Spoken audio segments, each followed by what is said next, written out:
Lumutang sa investigasyon ng Senado sa mga pogo na posibleng isang dating PNP chief ang tumulong kay dismissed Mayor Alice Guo na umalis ng Pilipinas. Naungkat din ang ugnay ni Guo sa alkalde ng Suwal, Pangasinan na iginiit na wala silang relasyon. Saksi, si Sandra Aguinaldo. Sinong tumulong kay Alice Guo para makalabas ng Pilipinas? Tanong ni Senadora Riza Hontiveros, posible bang may sangkot ditong opisyal o empleyado ng gobyerno? Pagsisiwalat ng isang opisyal ng PAGCOR. I think it was mentioned the former chief PNP. Which one? I don't know, ma'am, but former chief PNP daw. Wala raw hawak na pangalan ng PAGCOR kung sino ang tinutukoy na dating PNP chief.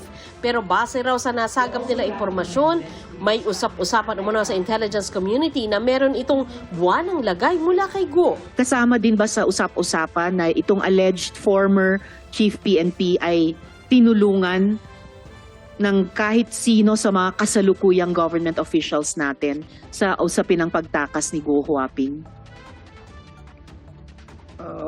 Wala naman, ma'am. Ang parang usapan dun, ma'am, parang nasa payroll, yung monthly payroll. Even worse kung historically may monthly payroll. Mabilis namang paglilinaw ng PAGCOR, hindi pa nila ito beripikado. Sabi ng kinatawan ng PNP na nasa pagdinig, wala silang nakukuhang ganitong intelligence report pero patuloy raw ang kanila investigasyon kung meron nga mga sangkot na pulis. Pwede bang malaman kung sino itong former chief PNP? I'm concerned because I am a former chief PNP. Baka mamaya mayroong lalabas na script dyan na si Bato ay tumatanggap ng pera galing sa'yo.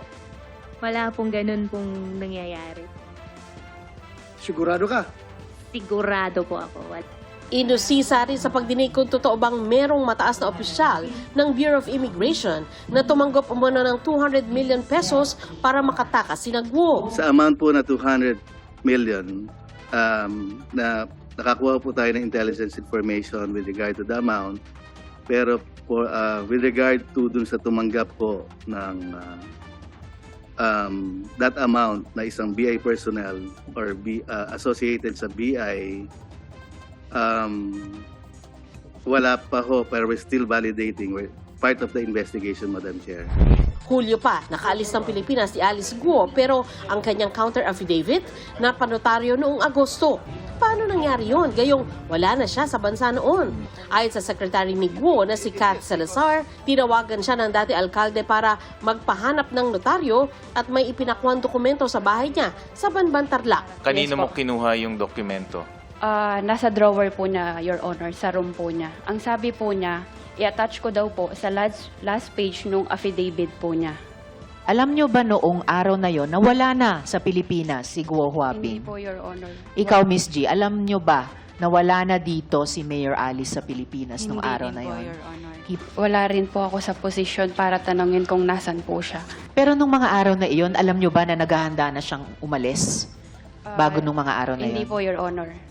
Sa sinumpaang salaysay ni Kadante, ang taong kumontak sa notaryo, personal umanong dinala ng isang sekretary ni Guo ang dokumento. Nang pinabalik niya dahil walang pirma, pumunta lang umano ang secretary sa van. Isa sa kahawig umano ni Guo ang nagbaba ng bintana at kumaway. Pagbalik ng sekretary mula sa van, may pirma na ang dokumento. Ikaw ba yung pumirma sa affidavit? Kasi alam namin wala na si Guo Huaping sa Pilipinas noon. Hindi po, Your Honor. Sabi ni Guo kanina, pinirmahan na niya ang signature page ng affidavit noong unang linggo ng Hulyo. Yung last page po ng document po, na-sign ko po. Na-sign mo saan? Na-sign ko po bago po ako umalis. Sino nag-prepare nitong page na ito para permahan mo? Sen, may kaso na pong sinampa po sa akin na invoke my right po.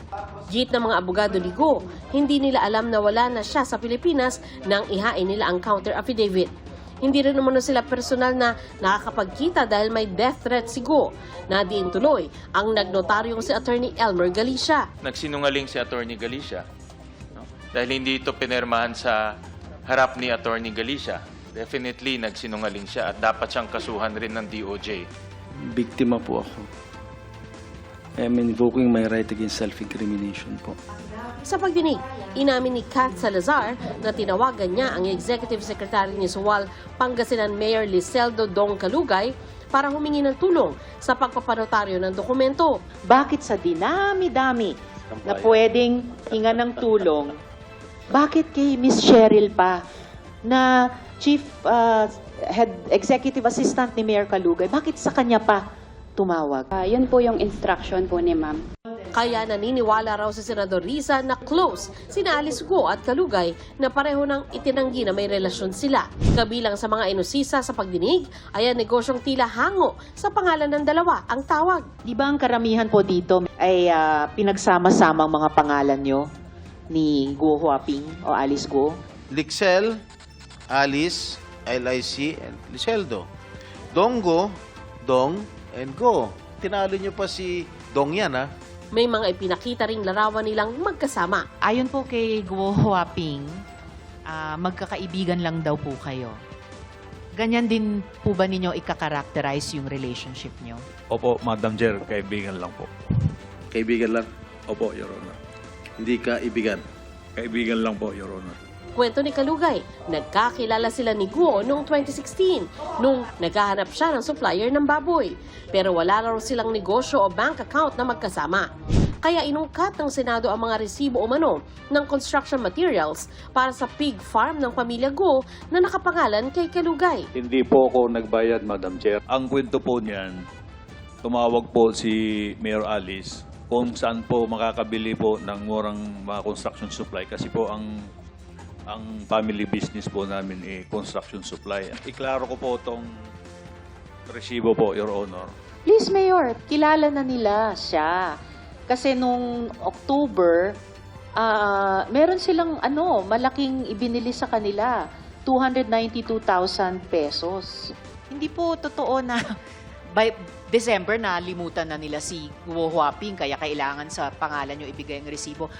Madam Chair, wala po kaming kahit na isa po na business partner po. You are under oath. If you keep on lying before this committee, I might force to cite you in contempt. Sinungaling na nga itong girlfriend mo. Sinungaling ka pa rin. I surmise that itong mga businesses ito, front lang to for possible money laundering.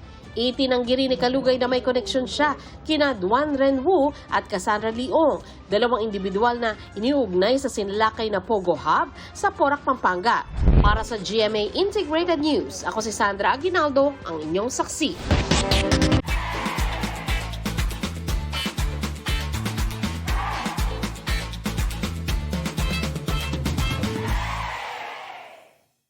Mga kapuso, sama-sama tayong maging saksi. Mag-subscribe sa GMA Integrated News sa YouTube at para sa mga kapuso abroad, samahan niyo kami sa GMA Pinoy TV at sa www.gmanews.tv.